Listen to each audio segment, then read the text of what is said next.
Hey man, it's me, Kevin Smith. Welcome to the Growtent, everybody. You have found the best growing channel on YouTube, man. The place where we simplify the approach for you so everyone can learn how to grow. We make it so simple, even I can understand. So I'm going to listen and learn right now. Woo! Welcome back to the Growtent, everybody. This is an episode that I've recorded about underwatering. Now, if you know, on this channel for the last, 5 years, I've been preaching you're overwatering, you're overwatering, you're overwatering. And that's true for about 99% of people. You're overwatering the plants. Today's video, I think, is going to cause more damage, more harm in the community than the good it will ever do for the, let's say it's max 2% of people that are actually over or underwatering. So we're going to talk about underwatering today and what it does. And it is just as bad as underwatering or overwatering. So they are both bad. It's just like if we were on the pH, our pH spectrum. You get too high up, you get too alkaline, it's bad. We don't like it. You get too low, it's acidic. We don't like it. We like a nice balance right in the middle. Plants are the exact same way. They actually tend to be towards the drier side more than the wetter side. But either way, you go too far, either you let the pendulum swing too far in either direction, it's not good, okay? So today we're going to talk about the further end, the less used end of this spectrum, which is underwatering, and the effects that it has on the plant and why it's not good. And I realized that I talk so much about overwatering that it has pushed some people all the way to the other end of the spectrum, and they are now underwatering. It's a super minority. Don't be like, oh yeah, that's just the reason. I'm telling you, you're probably still overwatering. All right, we're back. Everybody's like, hey, Dad's recording. Let's everybody talk really loud at the same time. All right, so today we're going to talk about underwatering, what you're looking for, the kinds of signs and symptoms that will show up in the plant, and then what are the effects of underwatering long-term of the plant. So we're going to talk about that right meow as soon as we get done with the intro right now. Guys, if you don't like this part, just skip forward like 2.5 minutes, 2 minutes, and we'll be right back, and you can miss the whole commercial.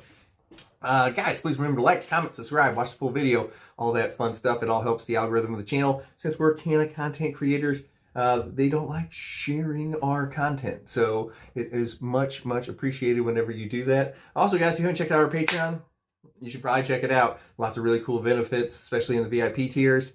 You get one-on-one consults with me, GT. We get to talk just like this, only it's me and you, and I get to see your plants, and then you get to see me in the corner, and I give you one-on-one instruction on how to get your plants to look just like mine. And plus, you get access to my Discord, and I've got some of the best growers on the planet, and they are always on there 24/7. We got people all over the world, and they can help you with the problems. You can share pics of your gardens, all that cool, fun stuff. I'm always freaking clapping. Why am I always clapping?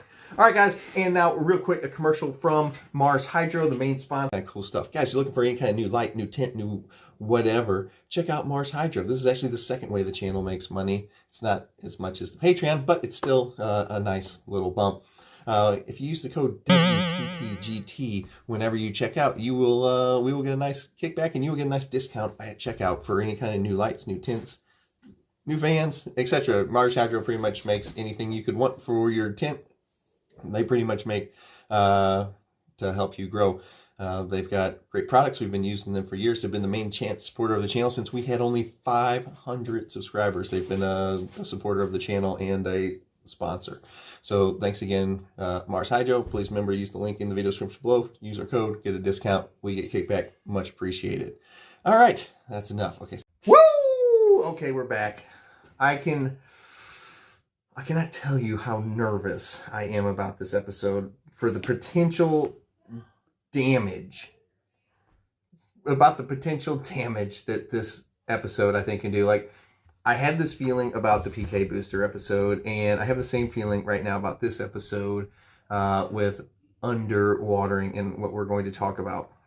So I'm going to try to keep this in its simplest terms, and I think that will be the best. And I'm going to try not to go onto a soapbox too much about it. So what is underwatering?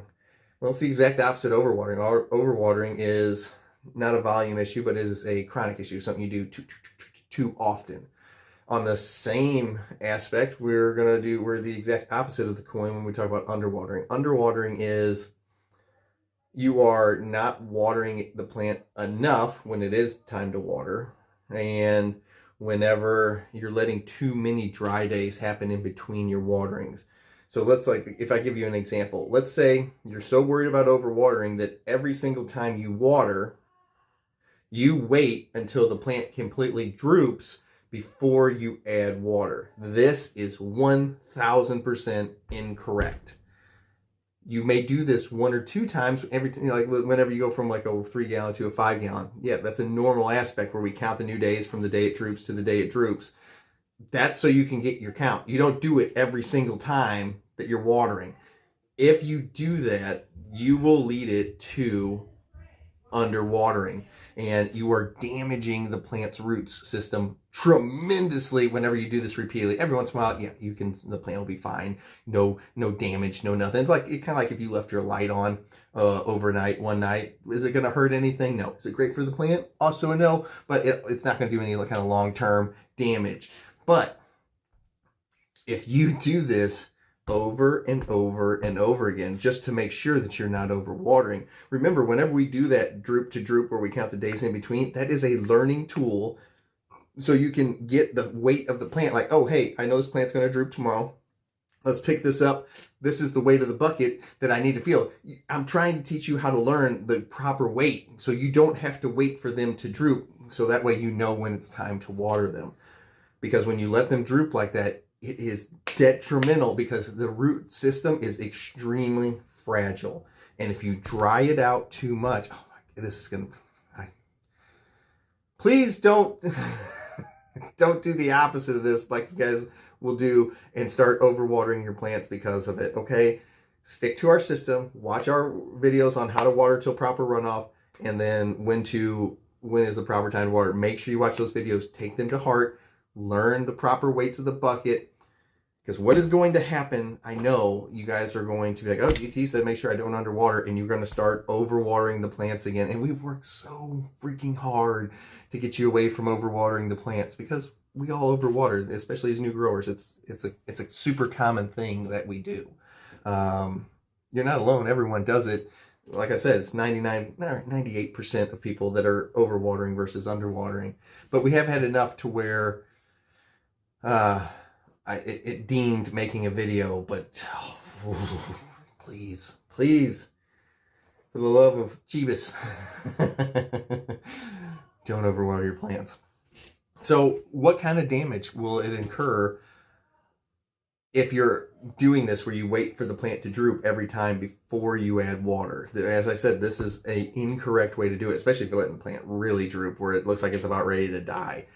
This is incorrect. You are hurting your plant, which if you're doing this every time, it will hurt it enough, especially once you get into flower. If you do this enough, it will cause the plants to harm being under this much stress, okay? So you cannot do it this way. The other thing is you are stunting the plant whenever you are constantly hurting it like this. And if you're stunting the plant, you are reducing your yield by your incorrect watering. Just like if we're overwatering, we will get sickly looking shitty plants with low yield.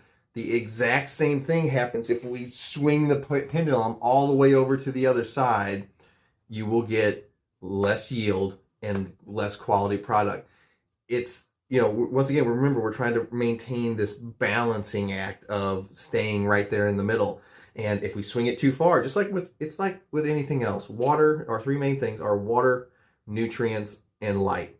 If you mess up any of these 3 by pushing it too hard in either direction, I don't care if it's too much or too little, the exact same result happens. You don't get colas, you don't get big beautiful harvest, trellis nets full of colas in each one, giant, look like you could beat somebody over the head with them. You get scraggly, stretched out looking, golf ball looking buds everywhere instead of it. And it usually boils down to one of the three major events in the plant's life was you either gave it too much water or too little water. Generally, you guys are too much. You either gave it too much food or too little food. You guys are usually in the too much category. And then you either gave it too much light or not enough light. Once again, you guys are usually in the too much light. You guys are more and more and more. I know, because when we're growing these plants, we always think, well, if I give it more, I get more. It's the opposite. The more you do, the less you get, okay? But to a point, you can't go so crazy off the other end where you're like, okay, well, I just won't give it anything. Just like giving it too much with like overwatering, overfeeding, or too much light, you can do the opposite, which what we're talking about today is too little water. So you can give it not enough water, not enough food, not enough light. You can't just give it nothing. It does need a requirement. It requires to be in a balance in the middle, okay? So it will affect your yield just as much as if you do it the too much, which is what everybody does, okay? So watch our other videos on how to properly run or water till runoff and proper watering schedule for cannabis. I can't even say canna plants. Watch those two videos, learn the technique, and do it, okay? Stop. Don't let your plant fall all the way down in between waterings. It is not good for the plant.